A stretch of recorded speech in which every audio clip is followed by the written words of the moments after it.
Emily ബ്രോണ്ടിയുടെ പ്രശസ്തമായ വുദറിംഗ് heights സിനിമയാക്കിയപ്പോൾ പുതിയ cinema version വന്നു. അത് പോയി കണ്ടു കഴിഞ്ഞപ്പോൾ നമ്മൾ ഉദ്ദേശിച്ചതൊന്നും കണ്ടില്ല.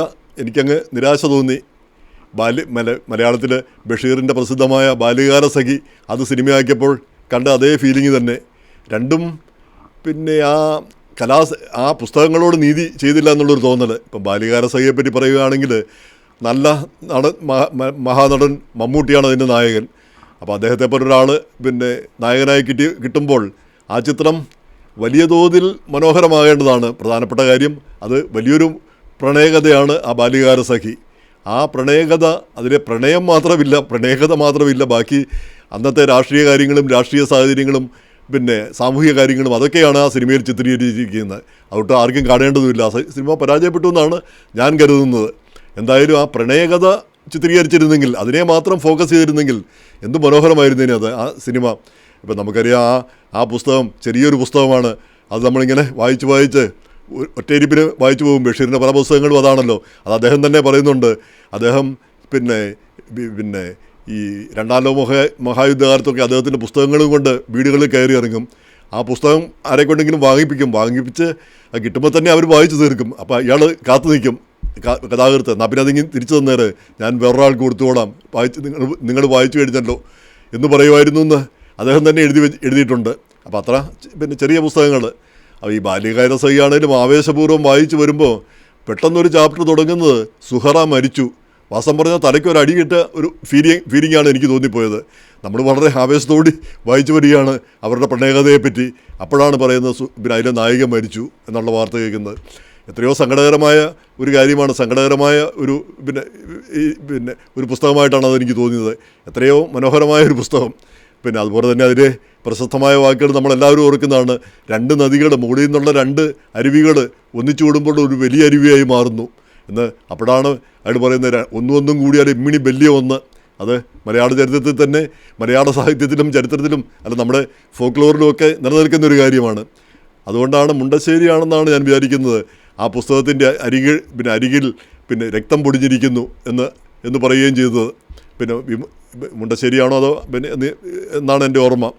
അപ്പോൾ ചുരുക്കി പറഞ്ഞാൽ അങ്ങനെ ഒരു പുസ്തകം സിനിമയാക്കുമ്പോൾ നമ്മൾ വലിയ പ്രതീക്ഷയോടെയാണ് പോയി കണ്ടത്. പക്ഷേ അതിൽ കണ്ടത് മുഴുവൻ ഈ അന്നത്തെ ആ കാലഘട്ടത്തിൻ്റെ ഒരു ചിത്രീകരണമാണ് കണ്ടത്. അതുകൊണ്ട് തന്നെ ആ സിനിമ പരാജയപ്പെടുകയും ചെയ്തു. അതുപോലെ തന്നെ ഈ വുദറിംഗ് ഹൈറ്റ്സ് കാണുമ്പോൾ ആ പുസ്തകം പണ്ട് വായിച്ച ഓർമ്മയേ ഉള്ളൂ. അപ്പോഴും എന്നാലും വലിയ പ്രതീക്ഷ, കാരണം അത്രയും വലിയൊരു മനോഹരമായൊരു പ്രേമകാവ്യം ആയിട്ട് നമുക്കത് തോന്നുന്നത്, നമ്മളത് ആ പുസ്തകം വായിച്ചപ്പോൾ തോന്നിയത്. അപ്പോൾ സിനിമ കണ്ടപ്പോൾ അങ്ങനെയൊന്നും തോന്നിയില്ല. സിനിമ ഒരു പകുതി അത് ഈ പുസ്തകത്തിൽ നിന്ന് പ്രചോദനം ഉൾക്കൊണ്ടുകൊണ്ട് ഉള്ള സിനിമ എന്നാണ് അവർ പറഞ്ഞിരിക്കുന്നത്. ആ പുസ്തകം അതേപടിയുള്ള സിനിമ ആണെന്ന് അവർ അവകാശപ്പെടുന്നുമില്ല. എന്തായാലും അതിൽ അതിലെ നായിക കാത്തി പ്രസവത്തോടി മരിക്കുന്ന ആ രംഗം വരെയേ ഉള്ളൂ. അപ്പോൾ അതിനു മുമ്പുള്ള കാര്യങ്ങൾ ഈ ഹീത്ത് ക്ലിഫ്, അത് വായിച്ചവർക്ക് ആണ് ഇത് മനസ്സിലാവുക. ഹീത്ത് ക്ലിഫിൻ്റെ ആദ്യകാലങ്ങളെല്ലാം കാണിക്കുന്നു, ചെറുപ്പകാലത്ത് ഇവർ ഒരുമിച്ച് കഴിയുന്നത്. അതിനുശേഷം ഈ കാതറിൻ അയൽവക്കത്തുള്ള സമ്പന്നനായ എഡ്ഗാർ ലിൻഡൻ, അത് ഒരു പകുതി പാകിസ്ഥാനിയായ ഷസാദ് ഇക്ബാൽ അങ്ങനെ ഒരു നടനാണ് അഭിനയിക്കുന്നത്. അദ്ദേഹമാണ് എഡ്ഗാർ ലിൻഡൻ ആയിട്ട് അഭിനയിക്കുന്നത്. അപ്പം അവരുടെ വീട് കണ്ടു. അവിടെ അയാളോടൊരു വലിയ സ്നേഹം തോന്നി. ഈ ഹീത്ത് ക്ലിഫുമായിട്ട് അത്ര വലിയ ചെറുപ്പം പോലുള്ള സ്നേഹബന്ധമാണ്. അതിൻ്റെ ഇടയ്ക്കാണ് ഇങ്ങനൊരു താല്പര്യം തോന്നുന്നത്. അപ്പോൾ അയാൾ വിവാഹം കഴിക്കാമെന്ന് പറഞ്ഞപ്പം ഞാനത് സമ്മതിച്ചു എന്ന് അവർ പറയുന്നത്, കാതലീൻ പറയുന്നത് ഹീത്ത് ക്ലിഫ് കേൾക്കുന്നു. എന്തായാലും അയാൾ സ്ഥലം വിടുന്നു. പിന്നെ 4-5 വർഷം കഴിഞ്ഞാണ് അയാൾ തിരിച്ചു വരുമ്പോഴത്തേക്ക് ഈ കാതലീൻ ഇയാളുടെ ഭാര്യയായി കഴിഞ്ഞിരിക്കുന്നു. പക്ഷേ അതിനുശേഷമാണ് ഹീത്ത് ക്ലിഫുമായിട്ടുള്ള വികാരഭരിതമായ രംഗങ്ങൾ, വികാരഭരിതമായ കാര്യങ്ങൾ. അപ്പോൾ അതൊരു കൂടുതലും ഒരു ലൈംഗിക അതിപ്രസരമായിട്ടാണ് തോന്നിയത് ആ സമയത്ത്. ഈ പ്രധാനപ്പെട്ട കാര്യം, ഈ കാതലീൻ അന്ന് അപ്പോൾ വിവാഹിതയാണ്. അവരെന്തോ പ്രഗ്നൻ്റ് കൂടിയാണോ എന്ന് സംശയമുണ്ട്.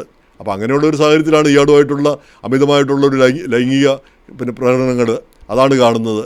അതിൻ്റെ ഇടയ്ക്ക് ഇയാൾ ഈ എഡ്ഗാർ ലിൻഡൻ്റെ സഹോദരിയെ വിവാഹം കഴിക്കുന്നു. പിന്നെ അങ്ങനെയുള്ള കാര്യങ്ങൾ. പക്ഷേ ആ സിനിമ ഒടുവിൽ കാതറിൻ അവിടെ പ്രസവത്തോടുകൂടി മരിക്കുന്നതോടെ ആ സിനിമ അങ്ങ് തീരുകയും ചെയ്യുന്നു.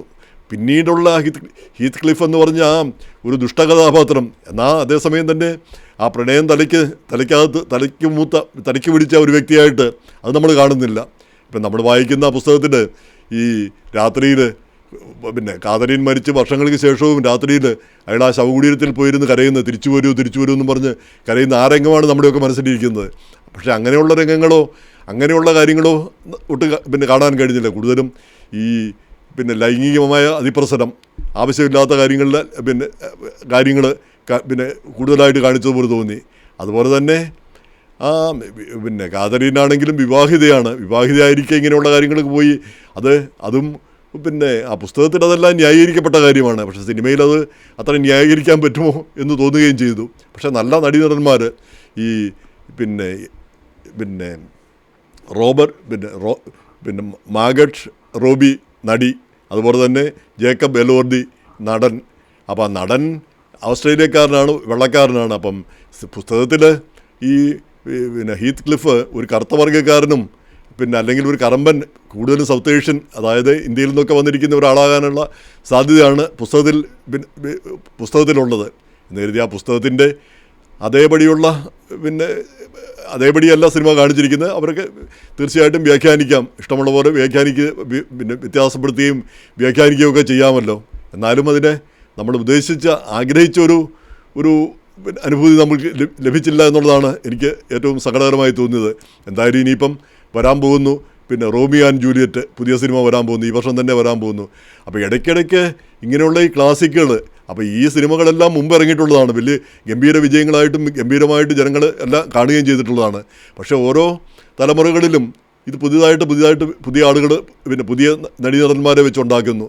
അപ്പം നമുക്ക് വാസ്തവം പറഞ്ഞാൽ ഈ ചെമ്മീൻ ഇന്നത്തെ സാഹചര്യത്തിൽ ഒന്നുകൂടി പുനഃസൃഷ്ടിക്കാവുന്നതാണ്. ഇങ്ങനെയുള്ള കാര്യപ്പെട്ട സിനിമകൾ, അല്ലെങ്കിൽ നീലക്കുയിൽ, ഇതുപോലെയൊക്കെയുള്ള പഴയകാലത്ത് വലിയ ഗംഭീരമായിരുന്നു.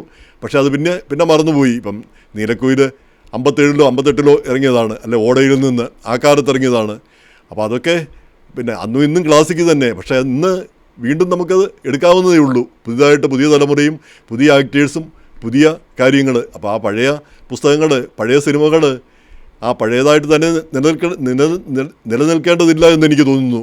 അപ്പോൾ അതിൻ്റെ ഒരു ഉദാഹരണമായിട്ടാണിത്. ഈ സിനിമകളൊക്കെ എത്രയോ തവണ മുമ്പ് വന്നിട്ടുള്ളതാണ്.